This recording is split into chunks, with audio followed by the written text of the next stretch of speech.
Welcome back. आवाज़ के 20 साल का जश्न मना रहे हैं हम और बात कर रहे हैं एक ऐसी शख्सियत से जो पिछले 20 साल से हमारे साथ जुड़े हुए हैं। अच्छा मनीष जी, 20 ब्रेक से पहले हम बात कर रहे थे पिछले 20 साल में क्या हुआ, अगले 20 साल में क्या हो सकता है, लेकिन पब्लिक मेमोरी काफ़ी शॉर्ट होती है, तो ज़्यादातर पिछले 1 साल में या 2 साल में क्या हुआ वही लोग याद रखते हैं। 2024 की जो सबसे बड़ी थीम्स थी उनमें से एक थी ईएमएस या PLI theme. Dixon tech for example एक ऐसा स्टॉक जिसने मैसिव रिटर्न्स दिए। क्या ये थीम और दूसरी एक और थीम थी और जिससे आप भी सार्वकार रखते हैं, स्टॉक मार्केट से रिलेटेड प्लेस, चाहे एक्सचेंजेस हो या डिपॉजिट या कुछ भी उठा कर देख लीजिए, क्या ये दो थीम्स 2025 में भी कंटिन्यू करेंगी? क्या कोर पोर्टफोलियो का हिस्सा होना चाहिए इन्हें? सी अनुज, अपना जो मेन काम है as a investor is to take a asymmetrical bet कि you are buying pessimism and selling optimism. Okay, right.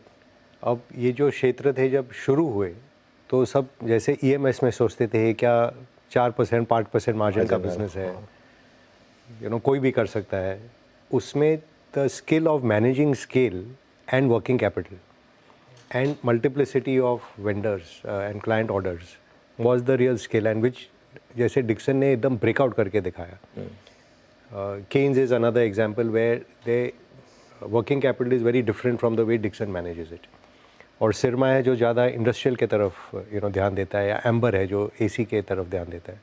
But ये मैंने उस टाइम भी कहा था कि ये this is like a Maruti moment for India, कि जब मारुति इंडिया में आई तो पूरा इकोसिस्टम बिल्ड हुआ और ऑटो बिजनेस इंडिया में ग्रो हुआ एंड यहाँ से हम एक्सपोर्ट भी करने लगे small cars.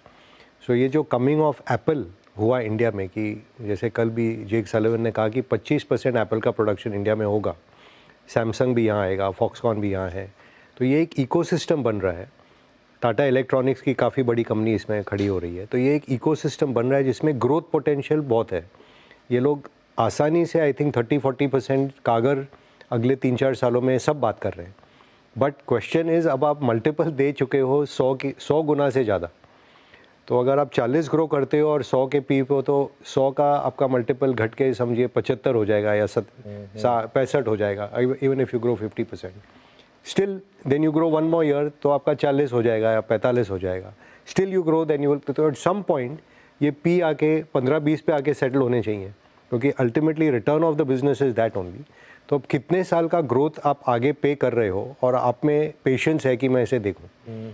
Same thing about are capital market, कि आई रिमेंबर जिस साल आई थिंक दिवाली शो में बात की थी हमने कि ये कैपिटल मार्केट थीम है, म्यूचुअल फंड थीम है, एंड सब ये तो सेबी इसको मार रहा है, इनको ज़्यादा के ज़्यादा कानून लग रहे हैं, या ये 10 बेसिस पॉइंट का ब्रोकरेज बिजनेस बच गया है, वेल्थ मैनेजमेंट में जो आरएम है वो सारा प्रॉफिट ले जाते हैं।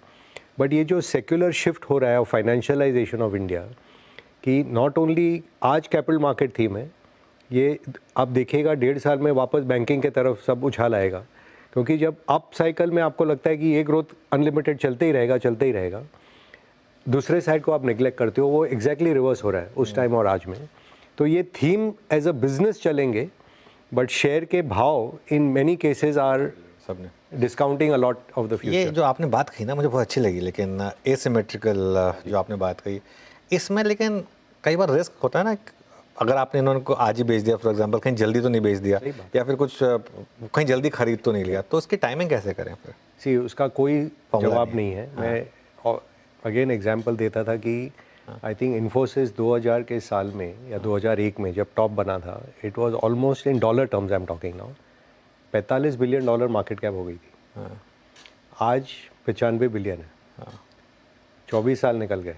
तो डॉलर टर्म में डबल है। आई मीन इन रूपी terms it's done better, but in dollar terms it कुछ भी नहीं, बिकॉज ऐसा क्लाइमेटिक टॉप बनाया उस टाइम पे कि अगर आप उस यूफोरिया में अगर आप नहीं बेच पाए तो the company did well, no doubt, and company continues to do well, but as a investor it was your job to see what am I paying for.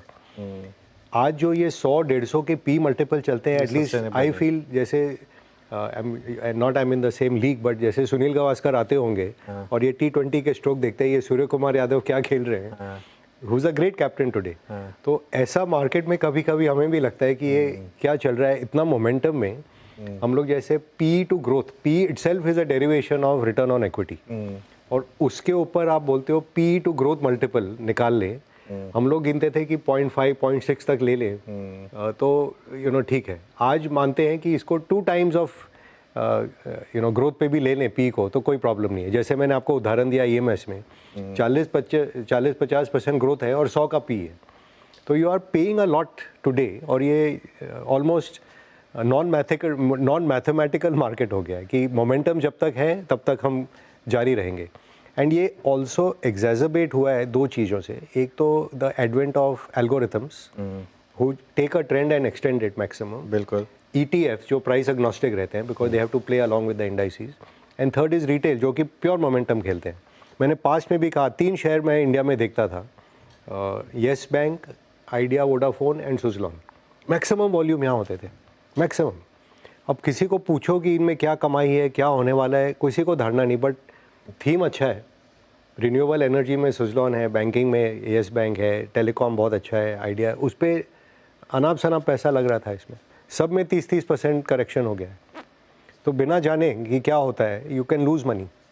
So it's not only climatic top, sometimes euphoria in a certain share also tells you कि something is missing over here. जितने Indians के पास Vodafone idea उनमें से 25% के पास भी भारतीय नहीं है। ये मतलब एक and exactly and the absolute money wealth was made in भारतीय 110-120 बिलियन डॉलर का मार्केट कैप बन गया। बिल्कुल।